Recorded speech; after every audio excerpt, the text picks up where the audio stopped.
Hey Brainiacs, how you guys doing today? I am at Cam's Brain. Thank you for tuning in to another episode of My Humble Opinion. If you guys have been following along, we have been doing the 48 Laws of Power by Robert Greene.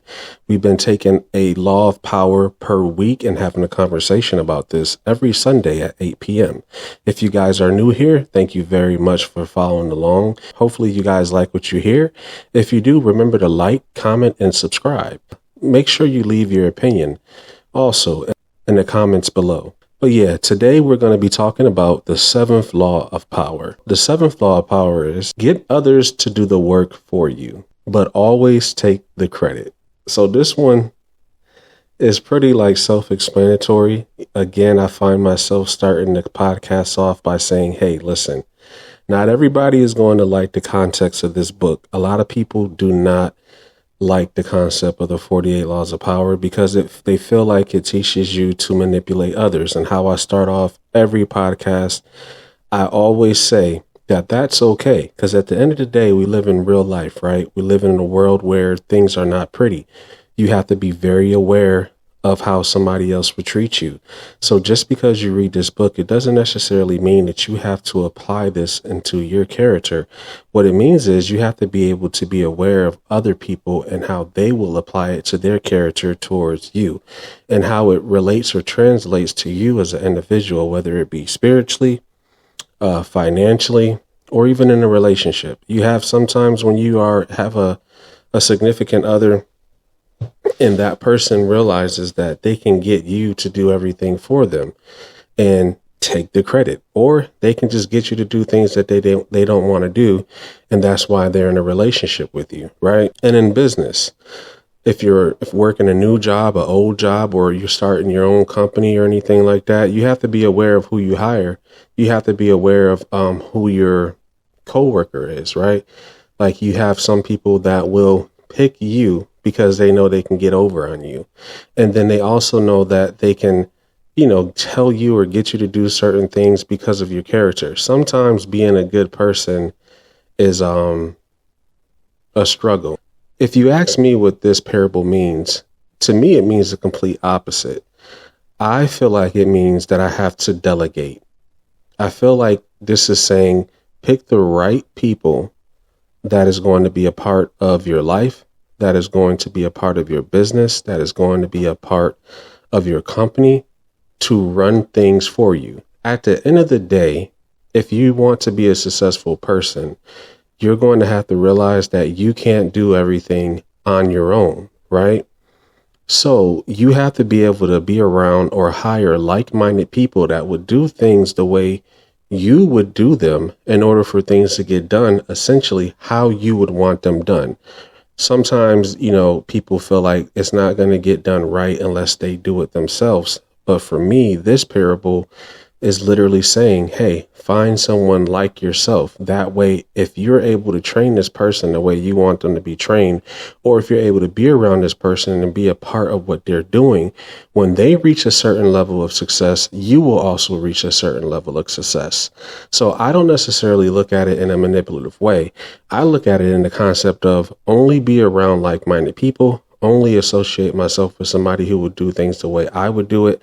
That way, if there is an instance where there's success there, I still have a part to do with the situation. Now, as far as taking the credit, obviously, I don't agree with that. But again, it's a concept of if I pick somebody to be a part of my company, or if I pick somebody to be a part of my team, I'm helping us get to wherever we're trying to go. When we get the gold medal, when we cross the finish line, when we're done with the marathon, I'm a part of it, right? So I can take a certain amount of credit for why I'm where I'm at. And again, like I said, it's all in how you interpret that sentence. Now, I can also interpret it in a completely different way as it relates to friendships. I never want to be a part of a friendship where somebody is using me, right?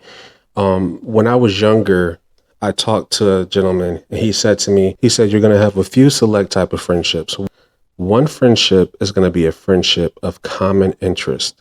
He said the other friendship is going to be a friendship where one hand washes the other.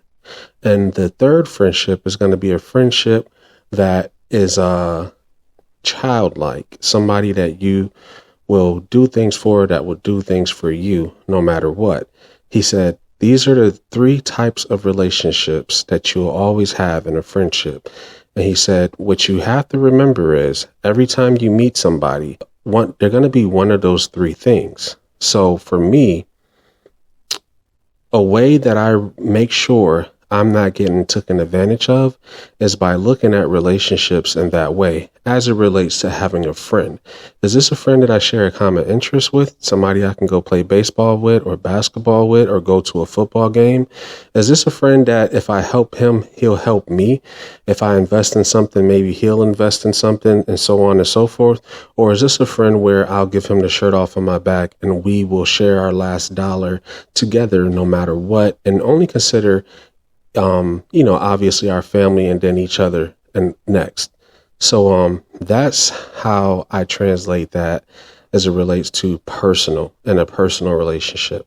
Now, when it comes to a spiritual situation, I always say frequencies are everything, right?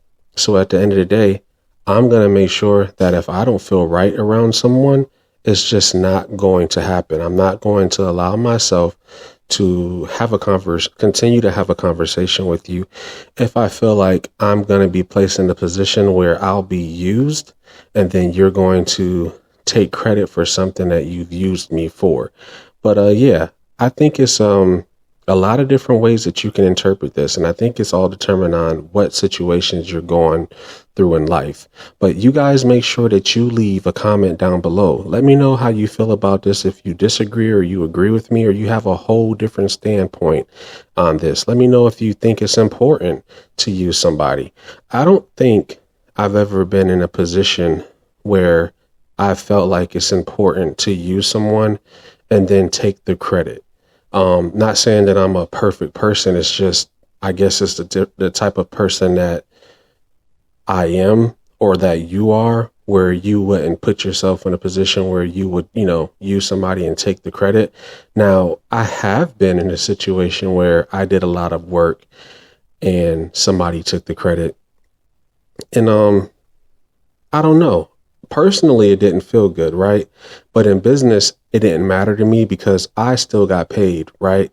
I've told this story before where when I was doing business, I had a company and I was selling items and a gentleman approached me and said, hey, I'm going to sell this item, 3 times the amount that you sell it for. And I'm going to take the credit for it. And I say, okay, no problem. As long as I'm getting paid the amount that I decided to post or sell it for, I'm good. Now, in instances like that with business where somebody is having you do all the work, but they're taking all the credit, whatever. There's tons of companies out there that do things called drop shipping. There's tons of companies out there that, do this exact thing. Now, I don't know if I will get in trouble for name dropping, but there's big companies. We'll say there's a company called Faybear.com, right? A lot of times what they do, they reach out to certain small businesses and they will have the small business manufacture what they've already been manufacturing, and then they'll change the name of the item that they're getting from the small business and make it a part of their own Faybear collection, right? And at the end of the day, that's literally what this is saying. Get others to do the work for you and take the credit. Now, in that instance, in business, if I'm getting paid what I want to get paid, I don't care if somebody else decides to, profit off of something I've done, as long as there's a mutual respect there. If they're being completely transparent with you as to that's what they're doing, right? Like what happens is this statement is unacceptable when somebody is taking the credit and they're not making you aware. But as far as life, as far as business, this is a very, very practiced statement. Like I said, there's companies that will take items, they will drop ship items, they'll change the pricing, they'll change the description, so on and so forth, and they'll make the same amount of money that somebody else would, if not more, as long as they're able to brand it correctly. But yeah, there's a big, there's a big concept of what this can mean to you. But like I said, you guys make sure that you leave your version of what you think this means down below in the comment section. I appreciate you guys for tuning in. I'm at Cam's Brain. I will see you next time. Peace.